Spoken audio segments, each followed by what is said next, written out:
नमस्कार सांग माने आज वीडियो रे देखिबा स्वाधीनता दिवस विषय रही एक सरल और सहज भाषणटीए। बरण्य सभापति महोदय, पूज्य गुरुजी और गुरुमा वृंद, एठारे उपस्थित सान बड़ भाई और भौणी माने तथा एठारे उपस्थित मोर सहपाठीगण, आज एही पवित्र स्वाधीनता दिवस विषय मते किछि कहिबार सुजोग मिलिथिबारु मु निजको धन्य मने करुछि।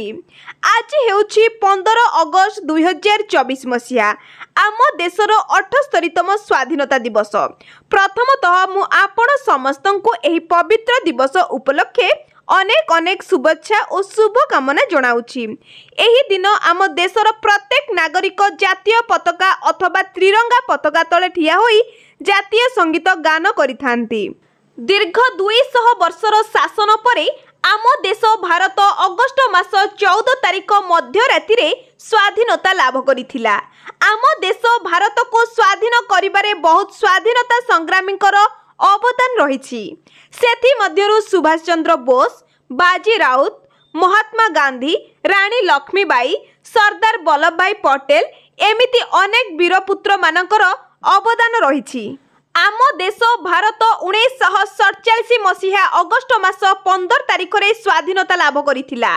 सेही दिन ठारू प्रत्येक भारतवासी एही दिन भारतर जातीय पताका उत्तोलन करी जातीय संगीत जनगण मन अधि गान करी एवं आम देशर वीरपुत्र मानकर त्याग और बलिदान को स्मरण करने उद्देश्य रे अगस्ट 15 तारिख को स्वाधीनता दिवस रूपे पालन करि आसुछु। आमे समस्ते आमर जन्म माटी भारत मार सदा सर्वदा सम्मान रक्षा करबा उचित। आमे समस्ते भारतीय बोली निजको गर्व करबा उचित। मु एतिकी कही मोर वक्तव्य शेष करुछि। जय हिंद, जय भारत, भारत माता की जय।